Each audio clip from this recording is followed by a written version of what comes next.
Hoy sumamos a nuestras corrientes de conocimiento a José Luis Moro, un pingüino en mi ascensor, uno de los creativos más relevantes del panorama publicitario en España, director general creativo de Pingüino y Torreblanca.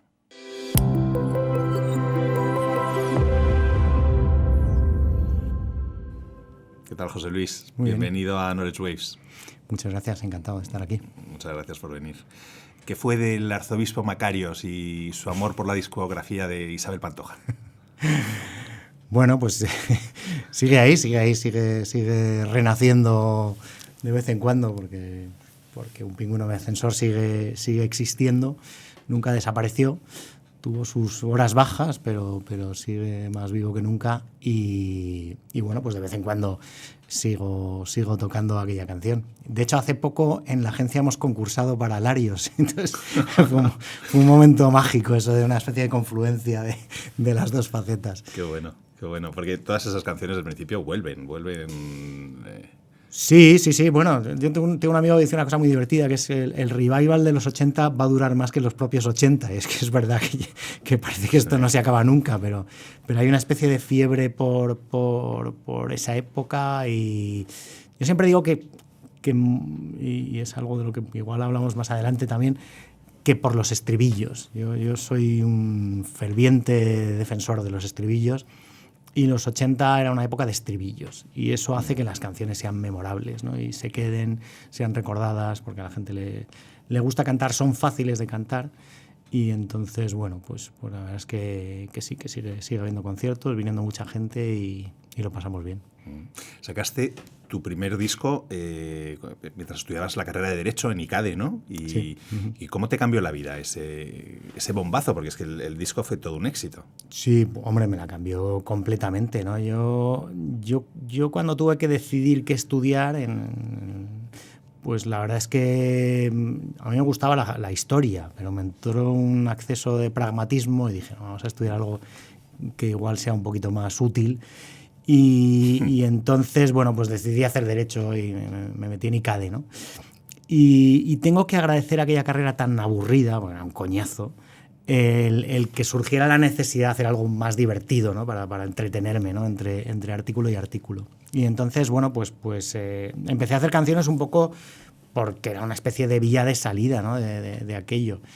Y bueno, pues la verdad es que cuando estaba di unos primeros pasos con 20, 21 años y cuando estaba en cuarto de carrera surgió la oportunidad de grabar un disco, que fue este primer disco, y la verdad es que sí, que funcionó muy bien, sobre todo en Madrid el primer año, ya el segundo fue más el boom nacional y tuve la suerte de, bueno, pues que más o menos conseguí acabar la carrera, que luego no me ha servido de mucho, pero bueno, pues eso que puedes poner en tu currículum que queda muy bien.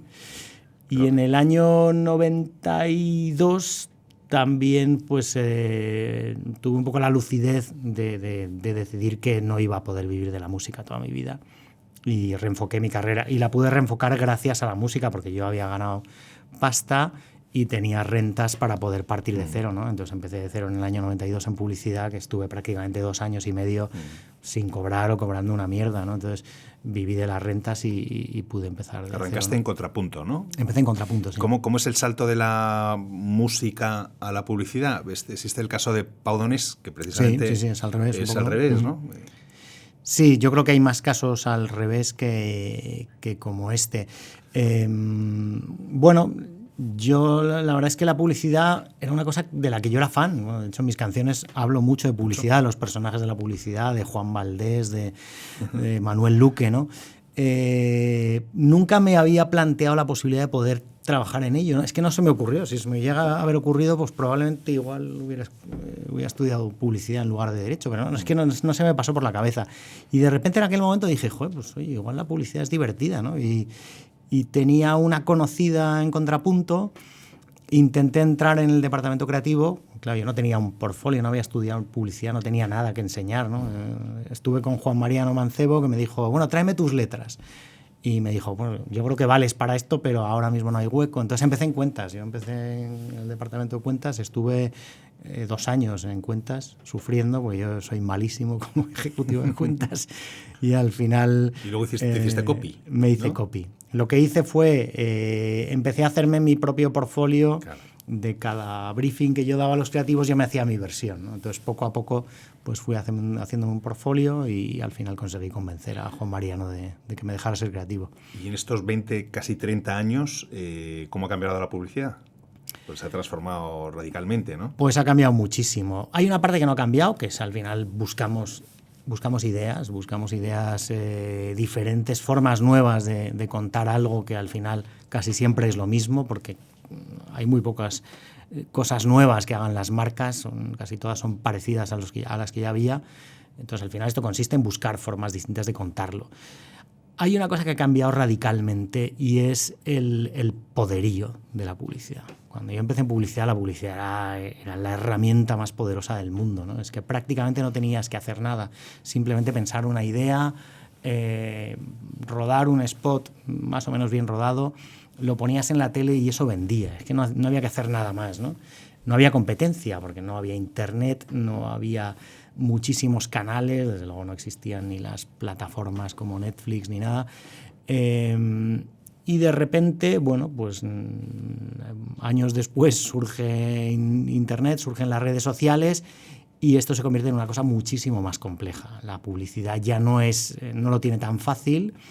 Ahora mismo las posibilidades de huir de un contenido publicitario son inmensas y de repente nos ponemos a competir con el resto del contenido que no hacen las marcas. Las marcas se convierten en contenido y esto es mucho más complicado. El creativo antes no tenía que saber tanto como tiene que saber ahora. Ahora ya no solo tienes que tener una buena idea, tienes que conocer muy bien el ecosistema en el que te mueves.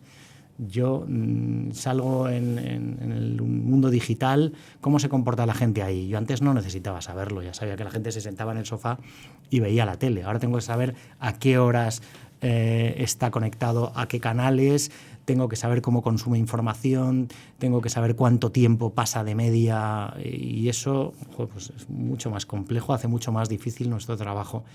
Y hay una cosa que yo creo que es buena, y es que nos ha hecho poner los pies en la tierra, ¿no? El creativo que yo conocí cuando yo empecé en publicidad era un ser ególatra y egocéntrico que se creía la leche, y con razón, ¿no? Porque su trabajo tenía muchísimo poder. Ahora no tenemos tanto poder o tenemos que trabajar mucho más para tenerlo y nos hemos acostumbrado a que el spot que hemos rodado, en el que hemos tardado un mes entero en parir y que el cliente se ha gastado una millonada en producir, lo ponemos en YouTube, pero tiene más visionados una cosa que ha rodado un tío en su coche, que pone el móvil así y su hijo vuelve al dentista y habla muy gracioso, y eso lo ve más la gente que una peli de Nike. Es así. Y esta bajada a la realidad yo creo que es muy buena, porque al final nos obliga a ser muchísimo más creativos, a inventar cosas nuevas. Entonces sí, ha cambiado mucho. ¿Cómo está afectando a las marcas esta tendencia de lo políticamente correcto? ¿Notas mucha autocensura, mucha preocupación por la línea creativa? ¿Notas que está influyendo?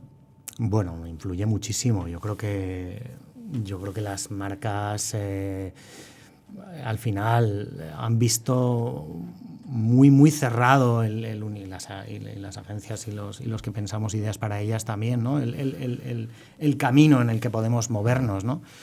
Yo creo que es un error tremendo, ¿no? Hay ahora mismo autocontrol y todos estos personajes de las redes sociales que se quejan de casi cualquier cosa, ¿no? Incluso todas estas medidas que los gobiernos toman para coartar la publicidad y limitar sus posibilidades, yo creo que están olvidando algo importantísimo, y es que la publicidad hace crecer la economía.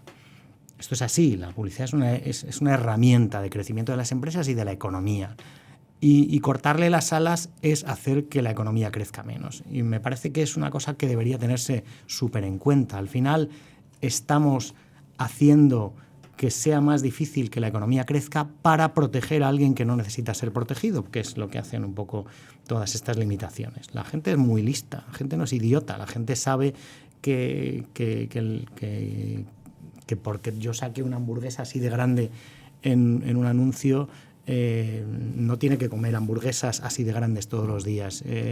La gente sabe que el dulce no es bueno comer muchísimo. No necesito limitar tanto lo que puedo decir. Claro, es que esos recursos como la ironía o el sarcasmo y tal están muy deteriorados, ¿no? Están limitadísimos, es terrible. Y luego hay otra obsesión contra lo que yo lucho mucho, y en esto igual no estoy 100% de acuerdo con algunos compañeros míos, y es esta obsesión de que la publicidad tenga que ser ejemplarizante y que las marcas tengan que dar ejemplo. Yo creo que hay cosas en las que sí, pero ¿por qué el discurso de una marca tiene que ser ejemplar? ¿Por qué yo no puedo retratar la vida tal como es y tengo que retratar una vida como sería la vida idealmente? ¿Por qué en un anuncio de electrodomésticos jamás sale una mujer planchando? Joder, si es que hay muchas mujeres que planchan. El hecho de que yo solo saque hombres planchando en la publicidad va a hacer que menos mujeres planchen. Yo no lo creo, la verdad. Y en cambio, reflejar la vida tal como es hace que yo conecte mejor con la gente. Pero bueno, esta es otra guerra. Hablabas de la ejemplaridad y lo cierto es que las marcas se están replanteando su propósito, ¿no? ¿Qué está ocurriendo en este sentido? ¿Es una tendencia, es una moda? Bueno, hay una parte que tiene que ver con todo esto de lo que estamos hablando. Yo siempre digo una cosa, y es que las marcas se han puesto a hacer el bien porque ya no se puede hacer el mal. Hay muchas marcas que han crecido haciendo el mal. O sea, Stella Artois, por ejemplo, hacía unas campañas maravillosas en las que, joder, pues que ahora no se podrían emitir en televisión, porque al final siempre se basan un poco en el sufrimiento, ¿no? Retrataba una sociedad mezquina en la que el tío del bar se negaba a servirle una Stella Artois al héroe que había salvado a su familia en la guerra. Joder, porque esta cerveza es cojonuda, que se tome un vino que es más barato, ¿no? Esto que yo digo es una marca utilizando un poco el mal, entre comillas, ahora ya no se puede hacer. O aquellas campañas que ganaron grandes premios de Fox Sports en el año 2000, 2001, en la que, bueno, pues que se utilizaba el humor de una forma muy exagerada y se utilizaba el dolor, sobre todo, porque el dolor es divertido de ver. Esto ya no se puede hacer. Y entonces hay una parte de las marcas siempre buscan un camino, ¿no? Tú me cierras esto, no te preocupes, que yo voy a encontrar un camino por el que ir porque es un poco mi misión, ¿no?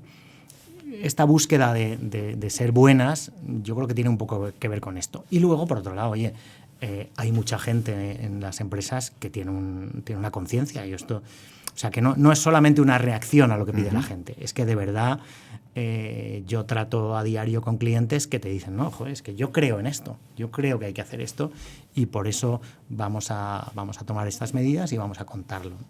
Luego también hay una parte de que es verdad que hay mucha gente que demanda que las empresas sean responsables, sean sostenibles, pero yo te diría que quizá esto es lo menos importante.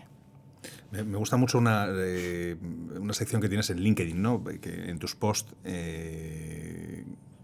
periódicamente analizas anuncios de los 80, de los 90, y la mayoría van a la hoguera, ¿no? Las mandas a la hoguera. Pero ¿alguno se salva de aquella época? Yo creo que... Lo haces con mucha ironía y con mucho humor, por cierto, sí.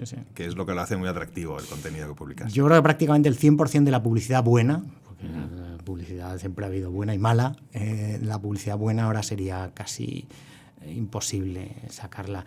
Muchas veces porque es verdad que hacían humor de cosas que alguien puede considerar incorrectas, y otras veces simplemente por esto que hablábamos, ¿no? Porque lejos de ser ejemplarizantes, esto se ha hecho mucho en la publicidad argentina, ¿no? La publicidad argentina pues ha jugado mucho y ha hecho publicidad brillante con el humor, mostrando a los hombres como son.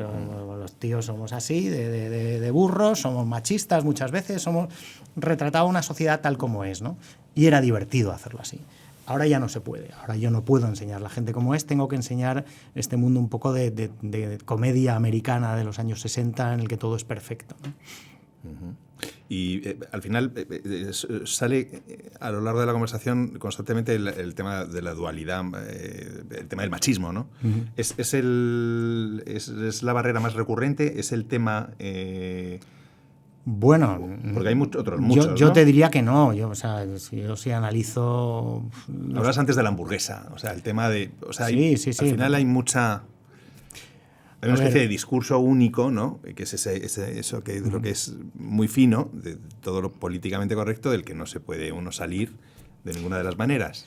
Es casi cualquier cosa que alguien considere que puede incitar a la gente a pensar cosas que no debe, ¿no? Le ponía el ejemplo de la hamburguesa porque hemos tenido un ejemplo con un spot en la agencia en el que salía un niño que se iba a tomar, era un formato hamburguesa, pero estaba relleno de fruta y verdura.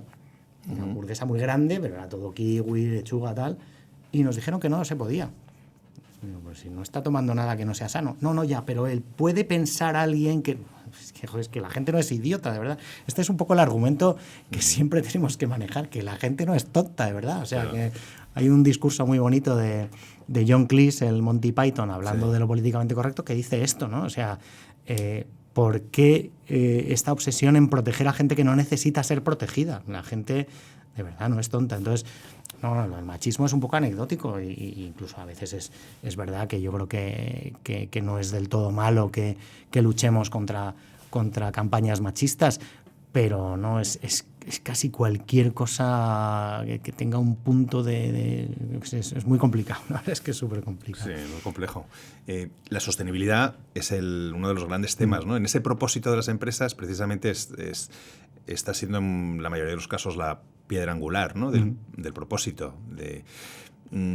¿Cómo está cambiando el relato de las marcas en este sentido y cómo crees que debería ser el relato de la sostenibilidad? Bueno, yo creo que la sostenibilidad se tiene que convertir prácticamente en una obligación, ¿no? Una obligación de todas las empresas. Y ya no porque lo demande la gente, que como te decía antes, yo creo que es verdad que hay una demanda que tampoco es tanta, porque al final, claro, este discurso un poco de no, es que la gente le pide a las marcas que sean responsables y sostenibles. Bueno, no sé hasta qué punto lo pide, claro, si yo hago una encuesta en la calle y digo, ¿usted qué prefiere? ¿Una marca que contamine o una que no? Pues igual dicen la que no, pero luego, yo qué sé, pues igual Booking, que ha creado un sello de hoteles sostenibles. Bueno, sí tienes este sello, pero luego cuando yo me meto en Booking a buscar un hotel y tengo una pestaña para ordenar las búsquedas, no hay una pestaña que diga ordénamelos por sostenibles, porque la gente no va a elegir un hotel por ser más sostenible o menos. Otra cosa es que si tienen el mismo precio, elija el más sostenible. Entonces, yo sí creo que hay una demanda de la gente, pero sobre todo lo que tiene que haber es una actitud responsable de las empresas y ojalá llegue un momento en el que esto no haya que contarlo, sino que sea una cosa que, bueno, es que va en tu trabajo. En tu trabajo va a ser sostenible y responsable, y esto además afecta a todo. O sea, que a veces, y yo creo que y por eso muchas veces acusan a las empresas de greenwashing y todo esto, a veces vamos como a lo más fácil, vamos a limpiar el mar y plantar árboles. No, joder, es que digo que ojalá limpiemos el mar y plantemos árboles, pero al final la sostenibilidad también es todo, ¿no? Es más sostenible teletrabajar porque la gente no tiene desplazamientos a la oficina. Tengo que premiar a la gente que vaya en bicicleta frente al que va en coche.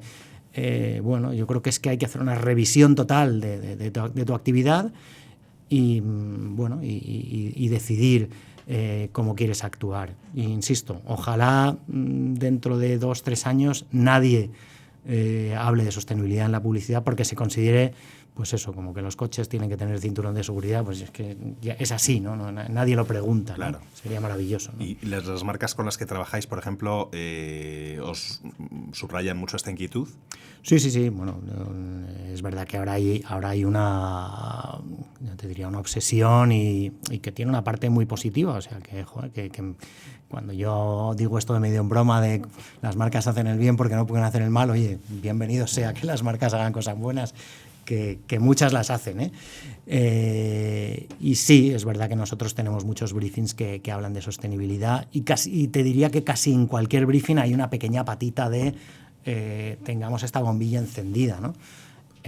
Hay un caso especialmente bueno, por lo menos peculiar, ¿no? que es ACNUR, que es uno de nuestros clientes, que este año pasado ha dedicado casi toda su actividad a una recogida de firmas contra el para que los gobiernos tomen medidas contra el cambio climático, porque el cambio climático provoca, es lo que más desplazados provoca al final, ¿no? Y es una cosa que está bien que se cuente, porque al final es verdad que a veces nos hablamos de cambio climático y vemos solo lo que sale en las fotos, ¿no? Del oso polar que se queda aislado y de repente olvidamos cosas tan evidentes como, joder, si cambia el clima en la zona del Ecuador, que es donde se cultivan determinadas cosas, ya no se puede cultivar eso y las familias que viven de eso no pueden vivir ahí, ¿no? Y esto es dramático, ¿no? Y la verdad es que está muy bien. Así que sí, la verdad es que la sostenibilidad está muchísimo en nuestro radar ahora mismo. Habéis ganado centenares de premios, varios premios Ondas. Centenares tampoco. Alguno pues, bueno, más o menos, sí, ¿no? Bastante. Algunos, bueno, precisamente trabajando con ACNUR. La creatividad es insustituible porque cada vez hay más agencias que utilizan y que venden el proceso creativo a través construido con inteligencia artificial. ¿Puede llegar a sustituir la inteligencia artificial, tú crees, a la creatividad? ¿O al creativo? A mí me cuesta creerlo, pero claro, yo soy malísimo haciendo predicciones de futuro, no sé hasta dónde puede llegar la tecnología. Sí sé que hoy por hoy la tecnología puede ayudar muchísimo a la labor del creativo. O sea, me parece que despreciarla es un error tremendo, porque al final hay muchísimas tareas que se han simplificado, muchísimas búsquedas de cosas que pueden servir para que una idea sea mejor, muchísimos mecanismos de que las cosas funcionen de una forma sorprendente que nos lo da la tecnología. Pues ayer vi una cosa que me encantó yo creo que era de una marca de tarjetas de crédito de un banco. Me gustó mucho porque recuerdo una campaña que yo creo que era de Tony Segarra, de las primeras que hizo, que era una campaña para Amnistía Internacional, creo recordar, que eran cupones, lo que antes había en los periódicos, que eran cupones que tú recortabas para hacerte socio o lo que fuera, ¿no? Y una campaña de Amnistía Internacional que era una foto de un tío que tenía una cuerda que le iban a ahorcar, y la línea de cortar el cupón era la línea que cortaba la cuerda de la horca. Pues ayer vi justo una cosa que ha hecho, insisto, no sé si es un banco o una tarjeta de crédito, que había puesto unos mupis interactivos con una línea por la que tú podías pasar la tarjeta de crédito, y era exactamente el mismo juego, pero de una forma utilizando la tecnología para que eso sea una experiencia real, ¿no?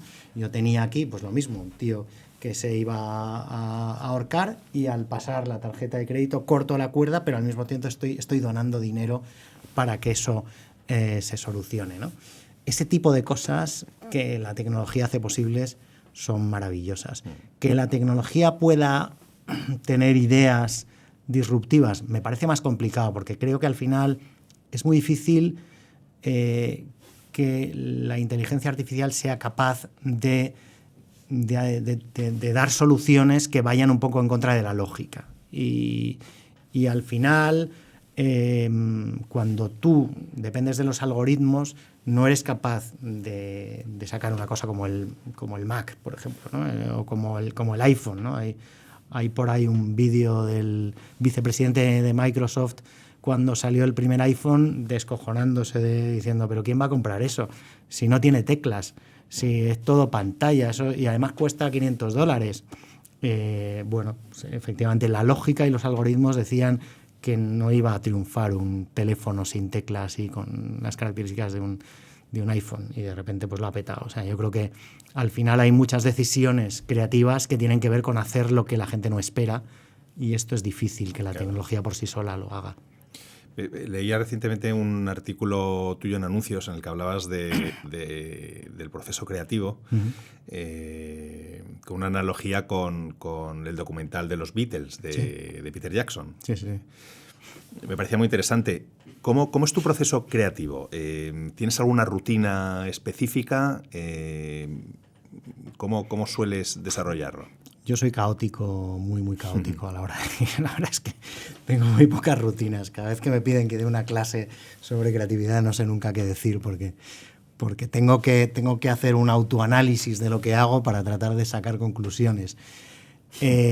Bueno, yo creo que lo primero es leerse el briefing, luego olvidarse de él un rato, volver a él otra vez.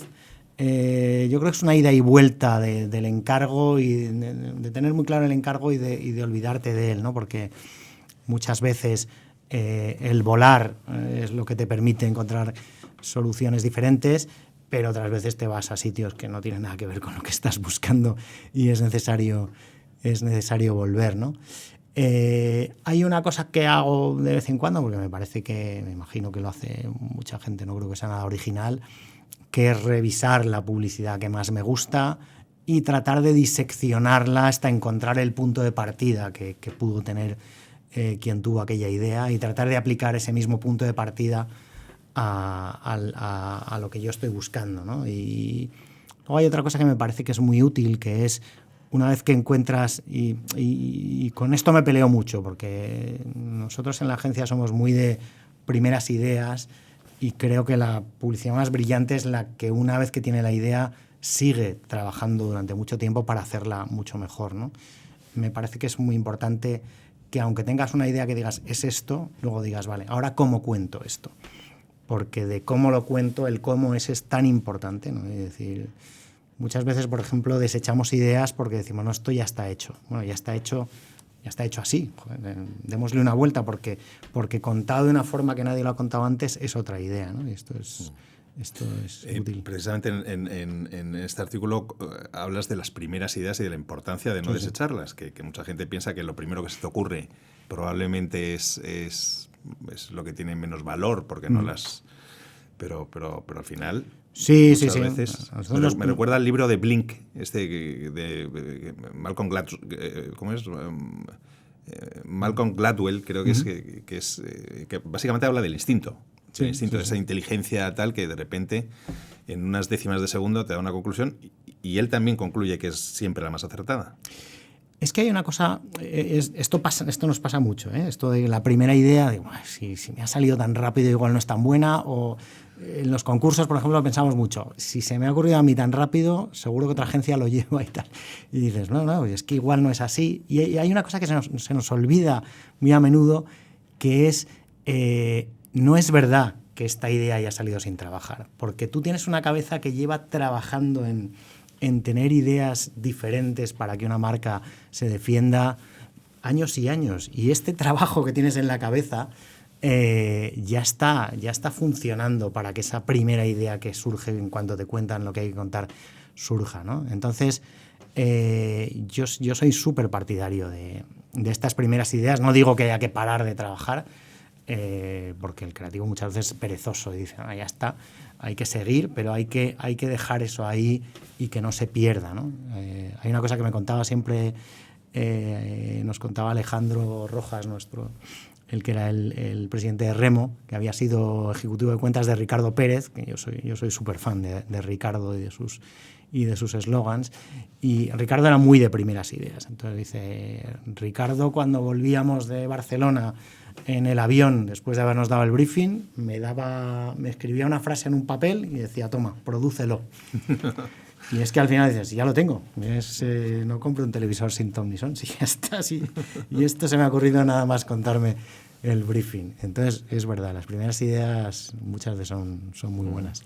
Luego me llamaba mucho la atención también un punto que es si el proceso creativo se estanca, introducir a otra persona que venga totalmente limpio, ¿no? Que se incorpora a la reunión un poco para romper ese estancamiento, ¿no?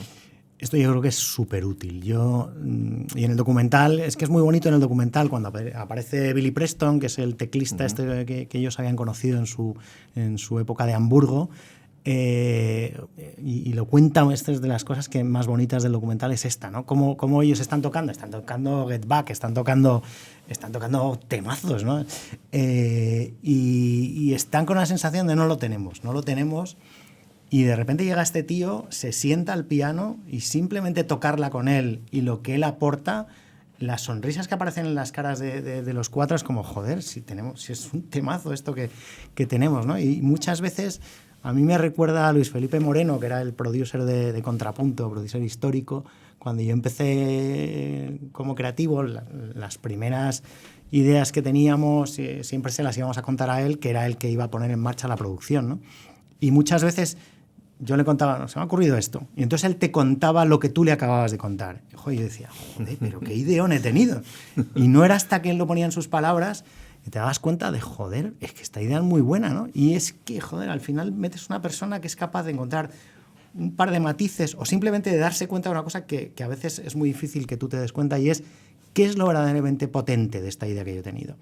Porque a veces tú tienes una idea pero no eres capaz de extraer lo más importante de la idea. Y muchas veces esa persona que viene de fuera es capaz de encontrarlo, ¿no? Entonces, nosotros lo llamamos la figura del invitado. Este invitado que llega a mitad del proceso, se lo cuentas, y yo creo que es tremendamente útil para apoyar ideas y subirlas, y para matar otras. Y dice, esto es una mierda, perdonadme, pero esto que tenéis y estáis tan contentos no sirve para nada. Y yo creo que sí, que está muy bien eso. ¿Qué campaña te gustaría hacer? Pues, miles de campañas que me apasionan. Yo qué sé. A ver, siempre hay muchas campañas que dices, joder, esta campaña me encanta, y además tengo el absoluto convencimiento de que jamás se me habría ocurrido a mí. Porque hay otras que dices, joder, esto podría, pero a mí me pasa mucho con Tony Segarra, ¿no? Es que yo jamás, es que esto a mí no se me habría ocurrido, ¿no?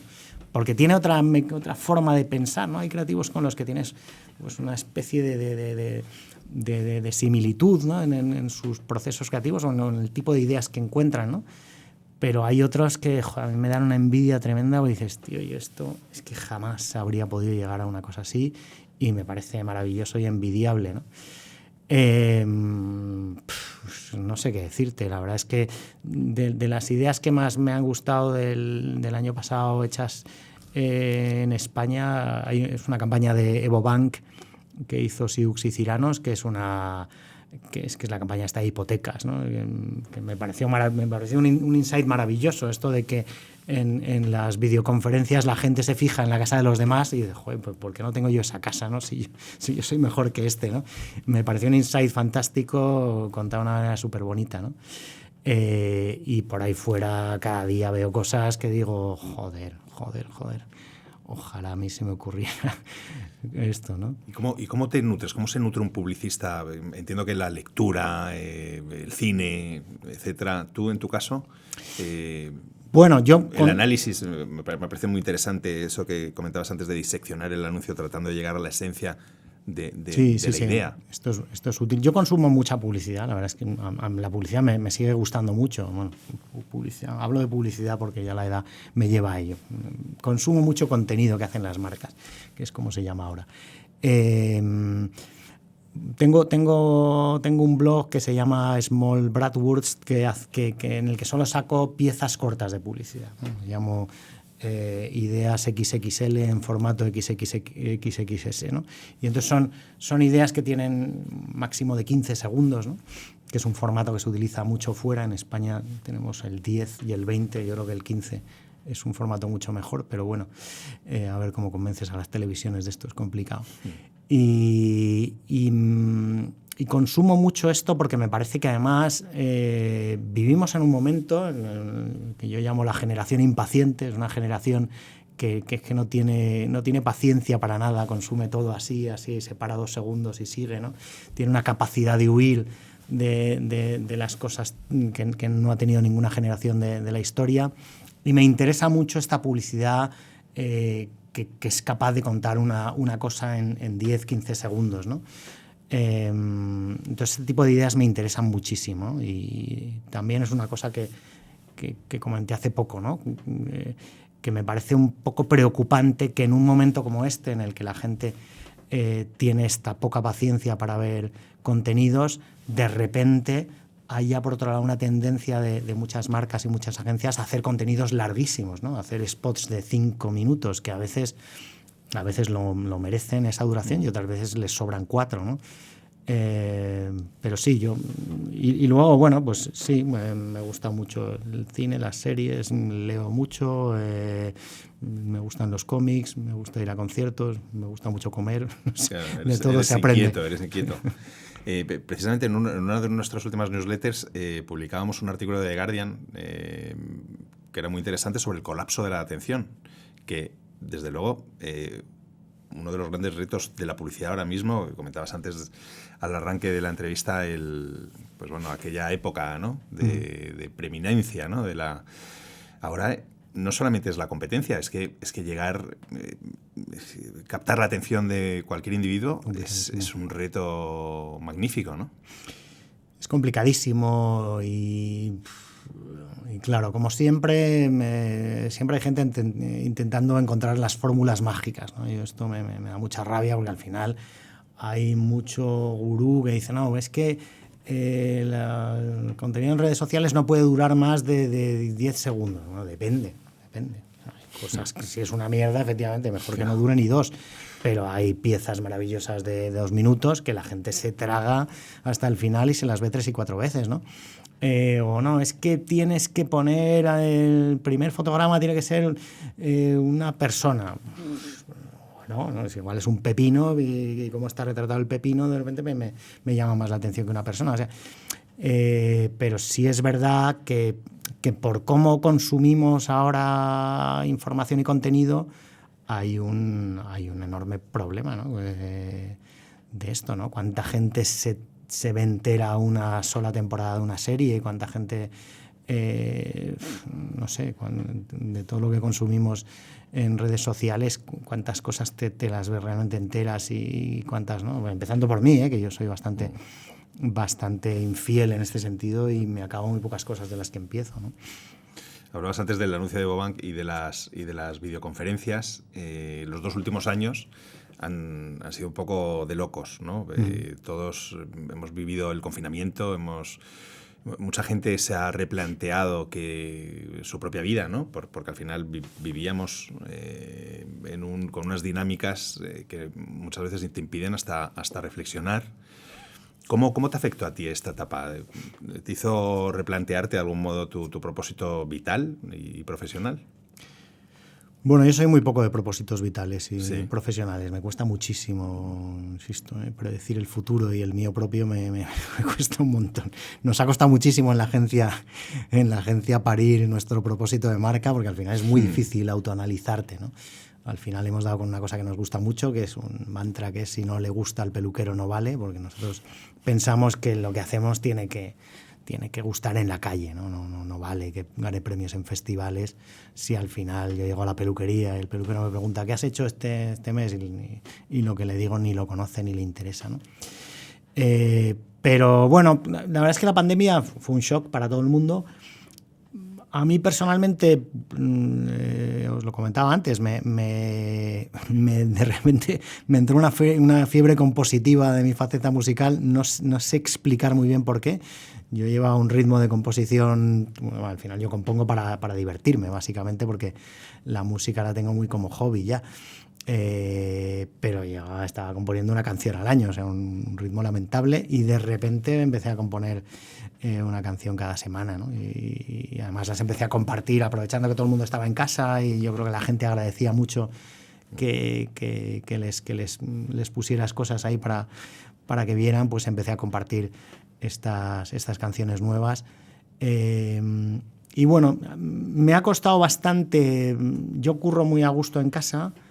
Hemos descubierto en la agencia que se puede hacer perfectamente y la gente respondió de maravilla y no creo que el nivel creativo haya bajado demasiado, pero hay una parte del tocarse, del verse, del estar juntos que me parece imprescindible. Entonces, por mucho que el teletrabajo esté aquí para quedarse y es una cosa buena que ha traído la pandemia, yo creo que es importante seguir estando juntos, seguir teniendo un pasillo en el que comentar cosas, seguir pudiendo acercarme al ordenador del otro, ver qué estás haciendo, seguir teniendo este invitado, que es mucho más difícil cuando es a través de una pantalla, ¿no? Yo creo que Entonces, bueno, la pandemia quizá ha servido para descubrir que hay cosas nuevas que molan, pero también para descubrir cuánto molaban las cosas, la forma en la que podíamos hacer las cosas antes de la pandemia, ¿no? Y apreciarlas mucho más, ¿no?